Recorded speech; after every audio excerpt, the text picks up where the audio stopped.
What is good, YouTube? Quinn Wade, basketball analysis, coming to y'all with that instant analysis on analysisplayground.com and on YouTube. We're going to talk about the Philadelphia 76ers defeating the Brooklyn Nets tonight. James Harden was huge and exceptional, being in the fourth quarter, being able to handle the ball, shoot the three, get to the basket, and facilitating. You look at the fact that Joel Embiid was able to get to a free throw line a bunch. They couldn't stop him. They were trying to grab him. They were trying to harass him. They were trying to pull him to the ground. And even then, he was still finishing some of those shots. You got to give credit to Doc Rivers for having these guys prepared, having these guys ready to go.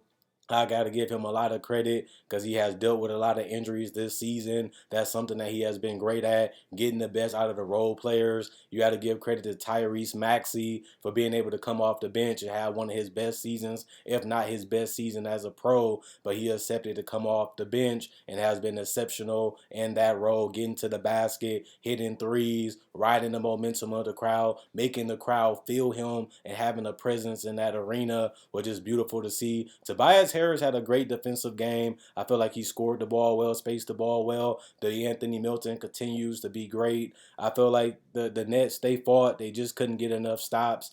They had some times where they had leaky defense. They had some times where you wish they could put together a stabilized run where they can defend and score at the same time for a brief stretch at least. I feel like they need to learn that if they really want to be contenders. I thought they would have learned that against the Celtics when we swept them 4-0 last year.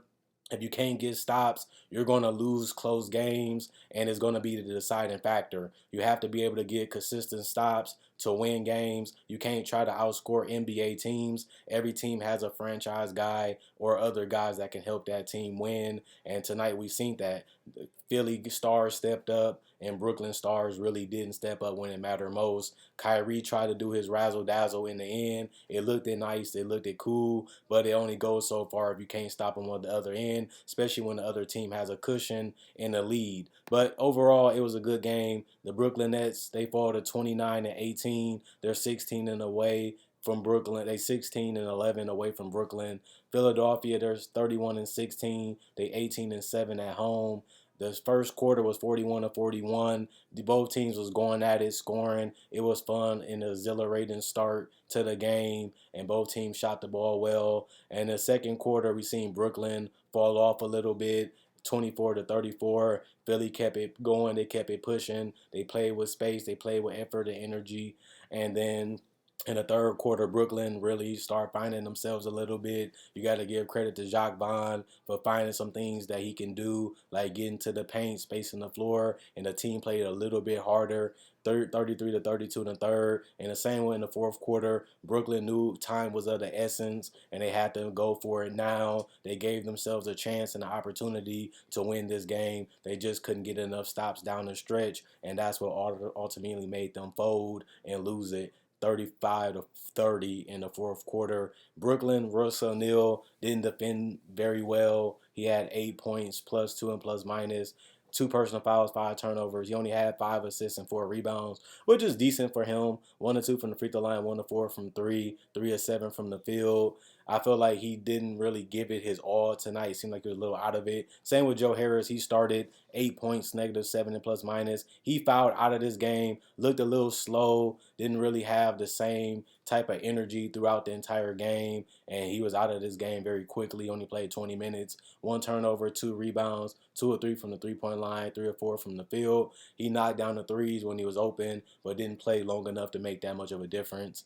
Nicholas Claxton, 25 points, -2 and plus minus, 5 personal fouls. Came close to fouling out and getting ejected. Didn't end up happening in this game, though. They needed every minute that he played, and he played 38 of them. He ended up giving them a double-double with 11 rebounds. I like the fact that he got the hook shot. He got the ability to dunk. He's not scared of no man. He literally is getting stronger and smarter, and he has evolved and improved his game very drastically to me over the last 2 years, and has become one of the best players on his roster. 2 blocks and 2 assists, 4 of them was offensive rebounds, 3 of 6 from the free throw line, 11 to 12 from the field. Kyrie Irving, 30 points, -6 and plus minus, 2 personal foul, 4 turnover, 2 steals, 10 assists, so 30 and 10 for him. You rarely see Kyrie combine scoring and assisting. It's not that often, but tonight he had to do it because he had a lot of shooting on his side and they was double teaming and trapping a lot. So he had to trust his teammates a lot more, and he just gave them the ball and seen what happened, and they consistently delivered to a certain extent tonight. And then he tried to pick it up when it mattered most, but just ultimately lost out a little bit too late. 2 rebounds, 10 of 11 from the free throw line, 2 of 5 from 3, 9 of 15 from the field from him. So efficient night at the office for him. And he really got to the free throw line pretty effortlessly. That's a good sign for him. Ben Simmons did get into the double figures tonight. He was able to get to the paint off the dribble and as a live threat. 12 points, -16 and plus minus, 4 personal fouls, 2 turnovers, 1 block, 5 assists, 5 rebounds, 2 or 3 from the free throw line, 5 or 7 from the field. Morris didn't play that much, 7 minutes. Same with Warren. They didn't give much defensively. 2 points, -1 and plus minus, 2 personal fouls, 2 rebounds. One of them was offensive, 1-1 from the field. TJ Warren, 2 points, -9 and plus minus, 1 personal foul, 1 assist, 1 rebound, 1 or 2 from the field. Watanabe, he only hit 1 3 and 2 free throws and 4 or 7 from the field, but he had 11 points, plus 16 and plus minus, 2 personal foul, 1 block, 1 turnover, 2 assists, 4 rebounds. Sumner, 3 points, -2 and plus minus, 1 turnover, 1-1 from the 3-point line, which was his only field goal attempt. And Seth Curry, 32 whopping points, 5 plus 5 and plus minus, 2 personal fouls, 2 turnovers, 1 steal, 4 assists, 3 of 3 from the free throw line, 7 to 10 from the 3-point line, 11 to 20. He did it off the dribble. He did it as a spot up threat, and he was able to do more than just shoot threes tonight. And that gave them instant offense, something that they needed. And they bench didn't do much outside of him and Watanabe, and it was good that Steph was able to carry that load. Edwards, Patty Mills, Cameron Thomas, and Duke Jr. all did not play, although they was healthy coach's decision. 64% from the field as a team, 53% from the 3-point line, 77% from the free throw line, 31 rebounds, 29 assists, 3 steals, 4 blocks, 16 turnovers, 26 personal fouls, and 133 points for them. This was a scorching game from the Nets. They was able to hit basically everything that they shot, but they just didn't defend well enough to win the game, especially when it mattered most, because PJ Tucker was able to contribute 6 points, plus 12 and plus minus, 1 personal foul, 2 assists, 3 rebounds. All of them was offensive, 4-4 from the free throw line, 1 to 3 from the field. So he was made able to score some points for them. Tobias Harris did contribute 18 points, plus 8 and plus minus, 2 assists, 4 rebounds. One of them was offensive, 3 of 3 from the free throw line, 1 or 2 from 3, 7 of 11 from the field. And Joel Embiid was able to get the bulk of his scoring from the free throw line, 13 of 13 from the free throw line. But he did be an interior force, grabbing 10 rebounds and 2 steals. He had 4 personal fouls, fighting Nick Claxton in the battle of the Titans in there, and 2 turnovers. But he did have 26 points and 3 assists. 1 of 5 from 3, couldn't get it going even if it was wide open from 3, and he was 6 of 18 from the field.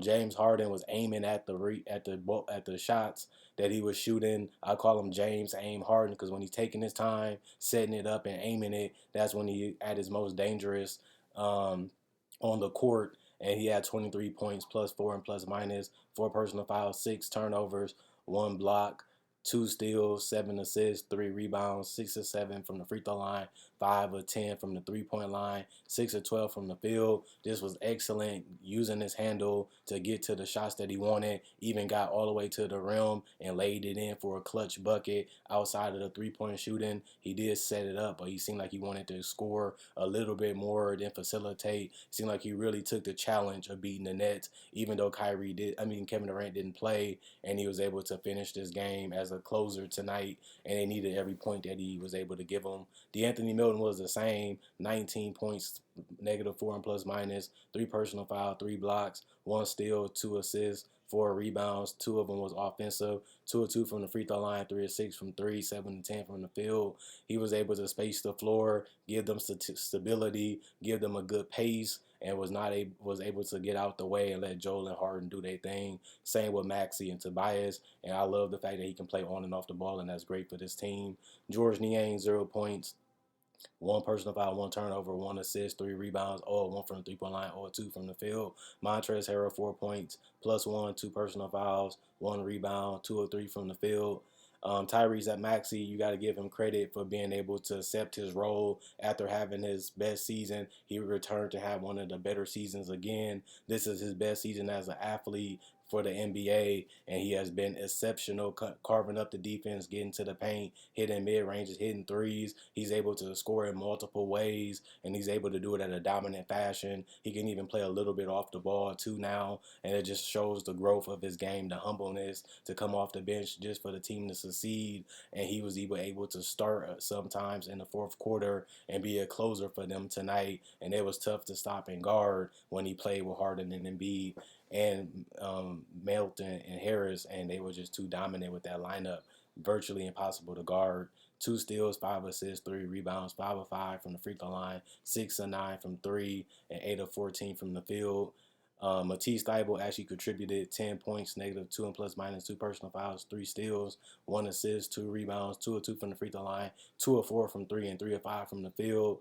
I like the fact that he was able to defend, get steals, not get in foul trouble, and make his threes while also showing that he can stay on the court for multiple minutes at a time with some of the guys that can't shoot as well on his team. And Shake Milton, he tried to penetrate, he tried to give him spacing, but ultimately only ended up with 4 points, plus 8 and plus minus, 1 personal foul, 3 assists. One of them was offensive for the rebounds. He had 3 total, all one from the 3-point line, 2 of 4 from the field. House Jr., Reed, and Springer did not play. Coach's decision. 51% from the field as a team, 47% from three, 97% from the free throw line. There was 35 or 36. That's a bunch of times getting to the free throw line and converting them efficiently. That's as good as it's going to get besides shooting 100% from the free throw line. But you got to give the whole team credit for being able to knock down their free throws tonight. 36 rebounds, 26 assists, 10 steals, 4 blocks, 9 turnovers, 19 personal fouls, and 137 points scored. This is a team that has not made excuses all year. You have to give credit to Doc Rivers for holding guys accountable, pushing them, getting everybody in order, getting these guys to buy in, getting these guys to stick together, getting these guys to trust each other, and getting these guys playing at a high level and healthy and getting everything in check all at the same time. He has been known for getting the best out of small players, but now he's coaching superstars and good role players all rolled in a bunch together, and he's getting the best out of this team. And he's perfect for this team because he's relatable, he's smart enough, and he also knows when to be stern when it's time and to call guys out the right way and get the best out of them, and they respect him as a man and as a coach. I think that's what you need if you want something great.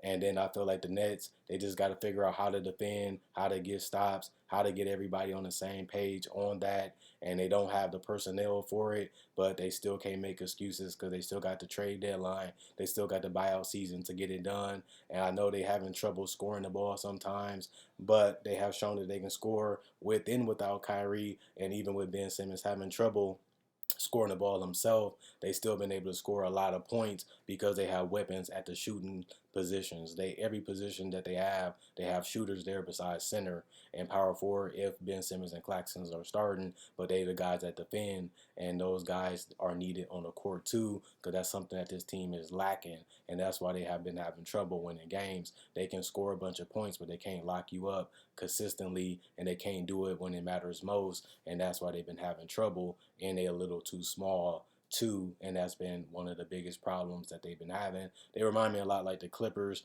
They have enough talent on paper where you like them, but can you see them beating the best teams 4 games?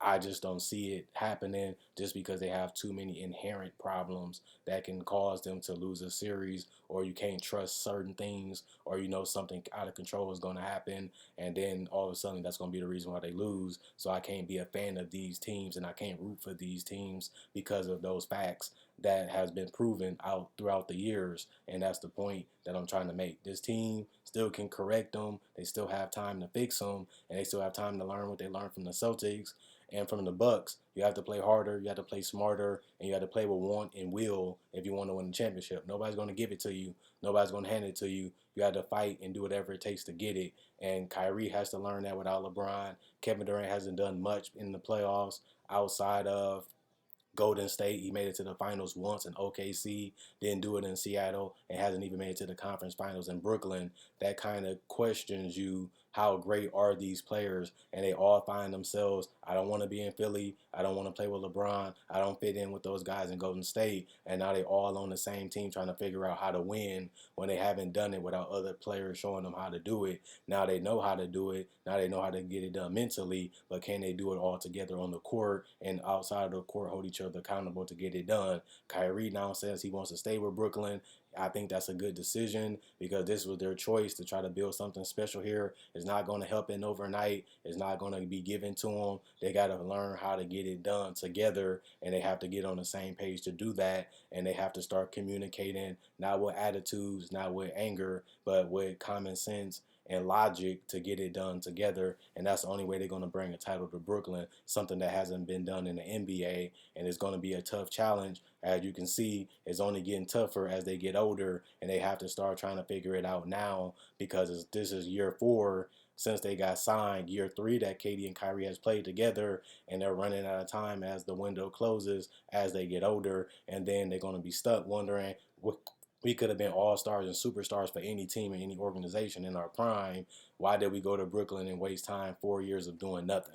And that's what they're looking at, because I don't see them winning a title this year either. So this is going to be 4 straight years of being an all-star, being an all-NBA player, which they could have did on any team, and then they just accomplished no team success, which is the whole point of joining up, is to be a dominant force, which they haven't been in Brooklyn. And that's sad to say it, but it's facts. And we all know that because we look at the numbers, we look at the playoff appearances with and without the other organizations, and they have accomplished literally nothing special yet. And we got to see if they can get that done. And Kevin Durant and Ben Simmons under contract.